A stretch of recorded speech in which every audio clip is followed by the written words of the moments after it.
Hey everyone, if you just watched or have you watched episode 4 of my rapid walkthrough series, you might have heard that I might post another video the same exact day. Well, yeah, around like 3 a.m. that day, but still the same day. So this is the video that you've been waiting for. This is going to be reviewing a game between Rotlewi and Rubinstein from 1907. So these players were like really good players back then. I'm not too sure about the details, gotta be honest. Didn't do my research. In fact, let me just do a little Google search right now. He was a Polish chess master, so yeah, this game is everywhere. Rotlewi versus Rubinstein. And I assume Rubinstein was also a master.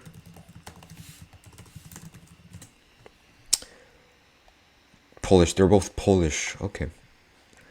Greatest players ever to become world champion. Okay, so enough about this historical thing and context and random stuff. Let's get into the game. So first we have d4. Now this is my favorite first move. So immediately I think this is Rotlewi more. White is Rotlewi more than Rubinstein because he played d4 and I love that move. d5, I also love that move. I played that move for black against d4. So now we're tied. I actually love them both equally well. Knight of 3, oh my goodness. I think the Zuckertort variation, yeah, I love this Knight of 3 move. Very passive, but prevents black from playing some usual stuff against the London. e6, typically here I go bishop f4, going back to a London system-ish type. Let's see what white plays. e3. So I guess white just wants to prepare c4. This is also a pretty common idea, I see that, but not as common as bishop f4 or like something else. So, or maybe g3, not as common as those, but yeah. c5. c5, very, very principled move. c4, another pretty common move. Just confronting the center straight up. No fear, just take me, I'll take you. You know, come on, open it up. Who's gonna do it first? Kind of like betting the opponent, or like, I don't know, like imparting fear on the opponent. Knight c6, okay, very normal. Knight c3. They are literally mirroring each other. Literally. This is just a mirror. I just noticed that. This is just a complete mirror. Okay, of course now we don't have a mirror. So we have, so one exchange, a3, and I'm expecting some kind of b4 push. Maybe bishop b2 afterwards. Let's see what happens. Okay, a6, not sure what that accomplishes, but it was 1907. So we do have b4. Bishop d6, bishop b2, I was right. Castles, queen d2, queen e7. I think this is very tame game right now. Bishop d3, engine says it's a mistake, I assume because d takes c. D takes c, b takes c, kind of wasting one tempo. b5, bishop d3, rook d8. And here I actually like the position better for black. Black's rook is about to get into the game. I guess just a better position. Black's castled. Pawn structure is relatively, basically the exact same. Piece structures are literally almost the same, besides the rook. Okay, queen e2. Now they've become even more similar. Castles. And actually you see here something very interesting. Black is actually one move ahead of white now. His rook on f8 is on his rook on f8 is on it's on d8 right now, whereas white's rook on f1 is still on f1. So remember how we said before, like white is ahead one tempo here. A few moves later, it's pretty evident that. Oh, sorry. What happened? Black is up by 1 now. Black just gained 2 tempos out of thin air. Like what the heck just happened? Like, you know? So okay, 95, critical move. Kind of just questioning white's center. Takes f4. Now, it's not immediate. You can't immediately punish this move, but this pawn could be really weak. The whole diagonal could be really weak, in fact, if white doesn't do anything fast. Bishop c7, e4. Now these pawns are like questionable. King safety questionable. Bishop b6 is something I would play immediately. Okay, rook c8, fine. e5. This is just a death wish. You're opening both diagonals. I mean, it's 1907. I get it. There's like probably not that many books out yet. So yeah, bishop b6. Oh, this is not good. Oh no. His pieces are just... I don't know what's going on here. Wow. Knight g4 sacrifice. Would you look at that? If queen takes g4, is it just rook takes? Rook takes g4? I assume it's just rook takes g4, right? Yeah, rook takes g4, and yeah, black's pieces are just way more active. Yeah, just confirmed it with the engine, just to make sure. So, of course, white doesn't take it. Instead, tries to trade bishops off, trying to create a more like peaceful position. But of course, Rubinstein is not going to allow that to happen. Boom. Queen to h4. Threatening mate. Okay. So, of course, you have to address mate. I probably would play h3, but I think g3 is also possible. So g3 is played. Queen is under attack. However, what black plays next, rook c3, sacrificing a rook, which is amazing.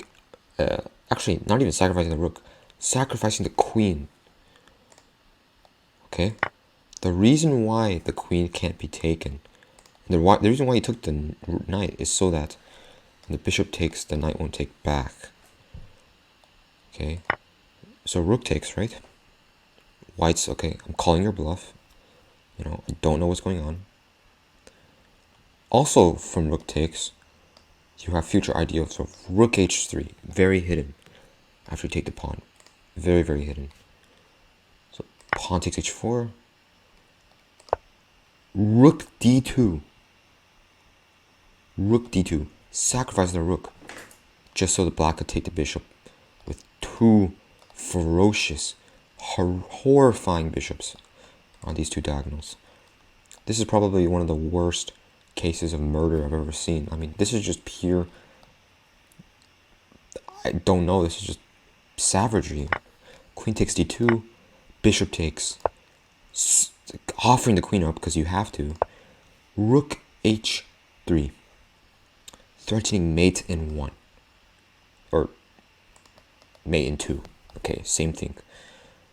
Or mate in 1, actually. The bishop covers the g1 square. Oh my goodness. So what does white do? I think white just lets black win, right? Yeah, he just lets black checkmate him. So what a wonderful game. This game, this game incorporated tactics for one, a lot of understanding in the position, but mostly just beautiful tactics. Because back in the day, people didn't really care. People didn't care much about like material values. People probably cared more about beautiful attacks and sacrificing pieces because, nobody took chess, I think, as seriously back then as we take it today. But yeah, you only see these types of games back in 1907, man. Not a lot of these games coming these days. But anyway, hopefully you guys enjoyed that game. I certainly did.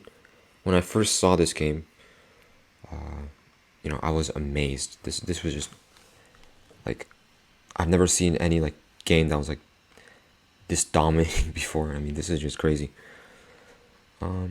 Okay, so just to top off this video, I'm gonna play a 3-0 blitz. Just a 3-0 blitz. Okay. D4, D5, Jobava London, Bishop F4, E3. Oh, I forgot about Knight V5 ideas suddenly. Okay. Just take it with the knight. And go C4.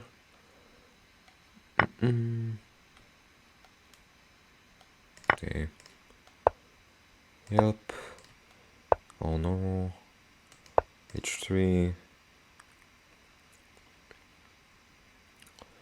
It's all normal stuff.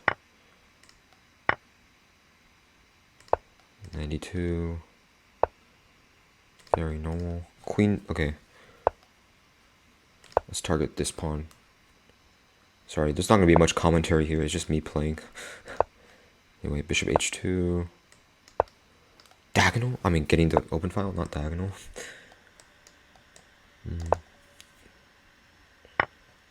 Okay. Position's already dominating for me.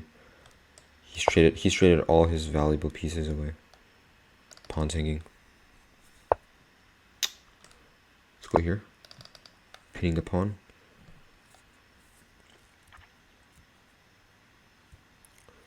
What is my opponent going to play? Okay. G1. Rook C7. Give it a little tickle. I just realized that's Hikaru's phrase. Hopefully he doesn't copyright me. That would not be good.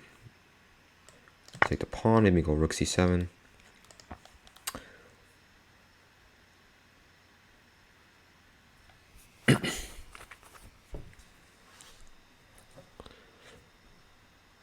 All his pieces are like just tied together at this point. Just completely tied together. Is he gonna just okay, yeah, I don't know. Sorry, I don't know what that move does. I'm just gonna take this. Oh, that was awfully close to another repeat of episode 3 of the Rapid Walkthrough series. Quick plug: if you haven't watched that yet, you should probably watch that. It's a very intense, shall I say, roller coaster ride. Except it's not very a pleasant one. Anyway, I'm still completely winning here, for sure. For sure. Especially after this move.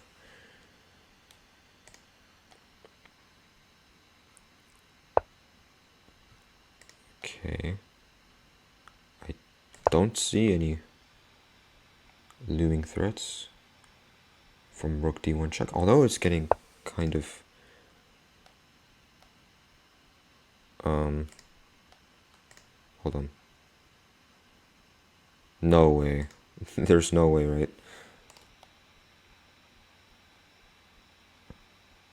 Okay, I'm just gonna block it.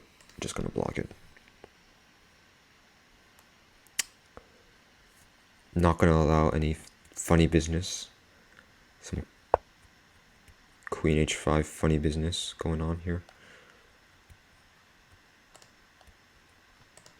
G3 I have to play, but Queen G4. It's not fast enough, right? Queen G4, like here, Queen G4, Queen F3. There's a sacrifice here, which wins me the game. Yeah, I can sack. There is a sacrifice. Rook H6 check. Take. Mate. I did not expect this game to go like this. Luckily, I had a photo finish, but this game, yeah, got pretty weird midway through. I got pretty not good at times.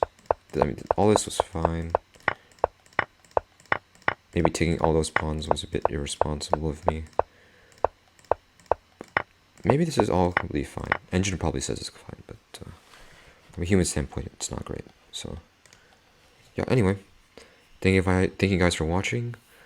Please leave a like or share with your friends or something like that, to get my channel kind of boosted upwards so I can post better content and more content in the future. So yeah, thank you guys for watching. I'll see you guys in the next video.